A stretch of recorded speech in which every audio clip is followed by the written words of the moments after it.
जय हिंद। इस वीडियो में हम लोग समझेंगे आज एक बहुत इंपॉर्टेंट चीज़।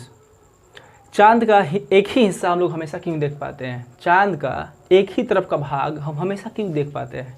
आखिर क्या कारण है कि इसका दूसरा हिस्सा हमारे सामने कभी आता नहीं है?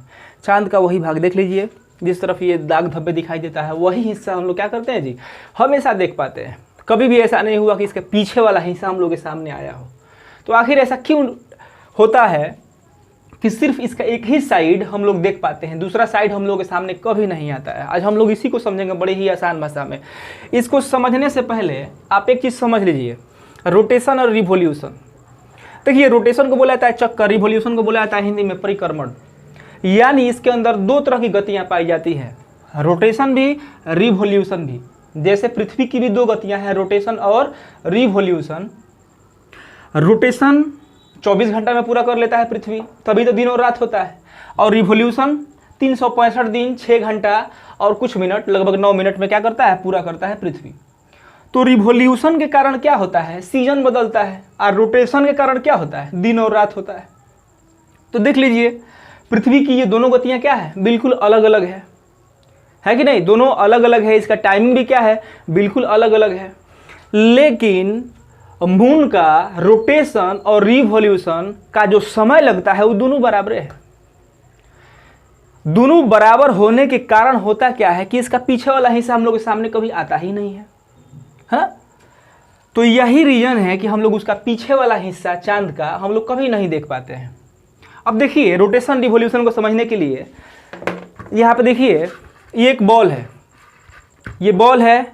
इस बॉल को मैं एक बिंदु पे रोटेट कर रहा हूँ। देखिए, अगर एक ही बिंदु पर अगर ये रोटेट हो रहा है ना, एक ही बिंदु पर ये ऐसे नाच रहा है, तो इसको क्या बोलेंगे हम लोग? अगर एक ही बिंदु पर अगर ऐसे ये नाच रहा है तो क्या बोलेंगे? इसको रोटेशन बोलेंगे, ठीक है ना? और ऐसे ऐसे अगर किसी चीज़ का चक्कर लगा रहा है ऐसे ऐसे, तो क्या बोलेंगे? इसको रिवॉल्यूशन बोलेंगे। तो रोटेशन रिवॉल्यूशन समझ में आ गया होगा।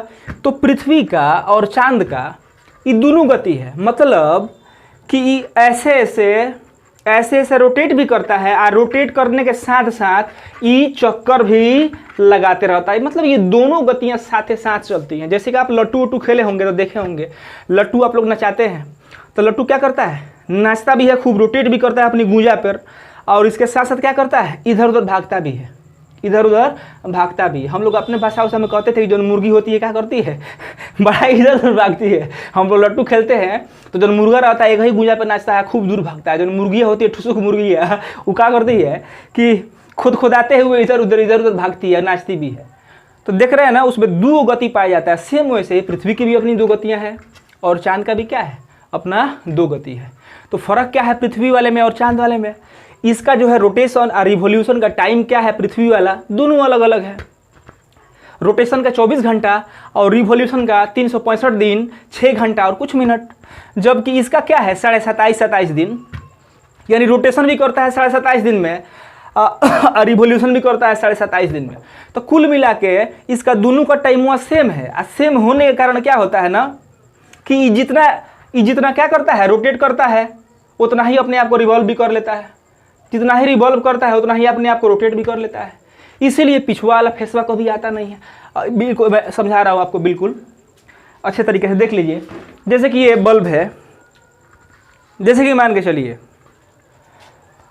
जैसे कि मानिए कि ये हमारा क्या हो गया, मून हो गया। मैं यहाँ पे मार्क कर दे रहा हूँ यहाँ पे मैंने मार्क कर दिया। इसको समझिए कि ये मून है। अब देखिए, मान के चलिए कि ये मून है, इसका ये वाला फेस आपकी तरफ है, ये वाला फेस क्या है, आपकी तरफ है। अब देखिए, धीरे धीरे रोटेट होता है, जितना रोटेट हो रहा है उतना ही ये रिवॉल्व भी हो रहा है। देखिए, ऐसे चक्कर भी लगा रहा है। मतलब ये इतना रोटेट किया अपने आप को तो इतना ही इधर रिवॉल्व कर लिया, जितना इतना रोटेट किया उतना ही रिवॉल्व कर लिया, जितना ही इधर रोटेट किया उतना ही क्या कर लिया, अपने आप को रिवॉल्व कर लिया। यानी दोनों का टाइमिंग क्या होता है, सेम होता है। तो अगर सेम होगा, देखिए यहाँ पे क्या लग रहा है, देखिए ये बिंदु ऐसे है, और ये वाला इसके जस्ट पीछे वाला हिस्सा ये हुआ, अभी ये आपके सामने है ना।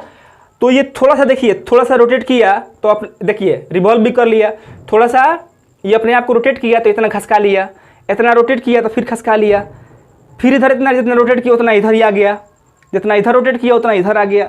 कहने का मतलब कि ये जितना जितना घूमता है ना, ऐसे नाचने के लिए, ऐसे नाचने के लिए, ऐसे नाचने के लिए ये जितना घूमता है ना, उतना ही क्या कर लेता है ये अपने अक्ष पे, ऑर्बिट समझ रहे होंगे ना, अक्ष पे। अब देखिए जैसे कि मान के चलिए ये क्या हो गया, मून हो गया। तो जो भी ऑब्जेक्ट है, जो भी आकाशीय पिंड है, उनका अपना एक अक्ष होता है, अरे अक्ष नहीं बल्कि कक्ष होता है, सॉरी कक्ष होता है। क्या होता है? कक्ष, उसको बोलते हैं हम लोग ऑर्बिट। तो इनका एक ऑर्बिट होता है। ऑर्बिट का मतलब कौन सी? वो पथ, रास्ता। उसी रास्ते पे क्या करते हैं, वो अपने आप को चक्कर लगाते रहते हैं। जैसे हम लोग गाड़ी और बाइक चलाने के लिए एक रास्ता होता है ना जी, उसी पर हम लोग चलाते हैं। ऐसा तो नहीं ना कहीं अलग उतर खाड़ी उड़ी में उतर के गाड़ी चलाते हैं, ऐसा नहीं ना है। तो वैसे ही जो है ना, इनके लिए भी क्या है, रास्ता है, पथ है, कक्ष है। उसी पे क्या करेंगे, ये चक्कर लगाएंगे, उससे बाहर नहीं जाते हैं। तो उसी को क्या बोला जाता है, ऑर्बिट। तो उसी पे क्या करते हैं, ये रिवॉल्व करते हैं, चक्कर लगाते हैं। तो ये जितना क्या किया, आपके तरफ घूमा है ना, उतना ही रिवॉल्व कर गया, जितना ही घूमा उतना ही रिवॉल्व किया, जितना ही घूमा उतना ही रिवॉल्व किया। ऐसे करते करते करते होता क्या है कि ये वाला फेस जो है ना, हमेशा आपके सामने रहता है, पिछुआ वाला आ ही नहीं पाता है। जितना ही आगे बढ़ा उतना ही घुमा लिया, जितना ही आगे बढ़ा उतना ही घुमा लिया, जितना ही आगे बढ़ा उतना ही घुमा लिया। तो होता क्या है, यही वाला फेस आपके सामने हमेशा रहता है, जबकि पीछे वाला इसका फेस आ नहीं पाता है। ठीक है ना। तो देखिए, तो यही कारण है कि मून का पीछे वाला हिस्सा क्या होता है, कभी भी हम लोग के सामने आता नहीं है। ठीक है ना। अगर कोई इसमें कन्फ्यूजन हो रहा होगा, कोई दिक्कत हो रहा होगा, तो फिर बोलिएगा, मैं फिर आपको समझाऊंगा। कमेंट आप करिएगा, बिल्कुल हम बताएंगे इसको दोबारा। उम्मीद करता हूँ बिल्कुल ये समझ में आ गया होगा। इसके साथ साथ एक और चीज़ देखिए मून पे जो है ना, ये हमेशा काले काले धब्बे वगैरह दिखाई देते हैं। हमेशा बचपन से हम लोग जब छोटे थे तब से लेके आज तक इन चीज़ों को देख रहे हैं। आज भी धब्बा है और हमेशा रहेगा। असल में क्या है, इसको हम लोग बोलते हैं क्रेटर। क्या बोलते हैं? क्रेटर। इसको क्रेटर्स बोला जाता है। कहने का मतलब ये बड़ा बड़ा गड्ढा है। अब आप सोच रहे होंगे कि चांद पर गड्ढा कैसे आया, कोनो कुदारी उदार लेके नहीं ना गया था चूहा मारने के लिए कि इतना बड़ा बड़ा गड्ढा है चांद पर। तो इस तरह का बिल्कुल बात नहीं है। अब समझिए कि गड्ढा कहाँ से आ गया चांद पर। ये सभी चीज़ें जो है ना ब्रह्मांड में मौजूद है ना, सभी चीज़ें ब्रह्मांड में मौजूद हैं। और ब्रह्मांड में जो है ना, यूनिवर्स में, इनके अलावा और भी छोटे छोटे बहुत सारे ऑब्जेक्ट हैं, जिनको क्या बोला जाता है, एस्ट्रॉयड बोला जाता है। और मीटियोराइट्स भी होते हैं, जो ऊपर से नहीं गिरते। हम लोग बोलते हैं कि शैतान आ रहा है ना, आकाशीय पड़कवा जैसे ऊपर साए से जाता है वैसे ही ऊपरों से आता है, रात में आप देखे होंगे। वो सब क्या है, मीटियोराइट्स है ना, उल्का बोलते हैं हम लोग उसको। तो ये सभी चीज़ें क्या है, तो बहुत सारे एस्ट्रॉयड्स ब्रह्मांड में घूम रहे हैं। यानी छोटा मोटा पत्थर उत्थर जो है ना, छोटा मोटा पत्थर वगैरह, इनके ही जैसे वो छोटे छोटे, वो भी क्या कर रहे हैं, ब्रह्मांड में चक्कर लगाते रहते हैं, सूरज के इर्द गिर्द वो भी घूमते रहते हैं। तो कभी कभी क्या होता है कि अपने रास्ते से वो भटक जाते हैं, यानी अपने कक्ष से, अपने ऑर्बिट से भटक कर क्या आते हैं, ब्रह्मांड में कहीं ना कहीं किसी न किसी ग्रह पर या उपग्रह पर क्या हो जाते हैं, चले जाते हैं। और जा करके उस पर गिर जाते हैं। और गिरने के बाद से जब उतना ऊंचाई से कोनो चीज़ गिरेगा तो गड्ढा नहीं बनाएगा जी, एकदम गड्ढा बनाएगा, बिल्कुल बड़ा सा गड्ढा कर देता है। उसी को तो क्रेटर्स बोलते हैं। तो चांद पर बहुत सारे उल्कापिंड क्या हुए हैं, गिरे हैं, अब बहुत बड़ा बड़ा गड्ढा बनाए हैं। अब वही गड्ढवा क्या होता है जी, हम लोग को काला काला दिखाई देता है। अब सोच रहे हो काला काला काहे दिखाई देता है। अब देखिए, इतना बड़ा बड़ा गड्ढा है, एकदम कुआं जैसा गड्ढा है। अब सूरज का रोशनी इस पे पड़ता है। एक बात और समझ लीजिए कि चांद का क्या है, अपना कोई रोशनी नहीं होता है। इस सूरज की रोशनी की वजह से क्या होता है, चमकता है, रात में हम लोगों को दिखाई देता है। ठीक है ना। तो इसकी कोई अपनी रोशनी नहीं होती है।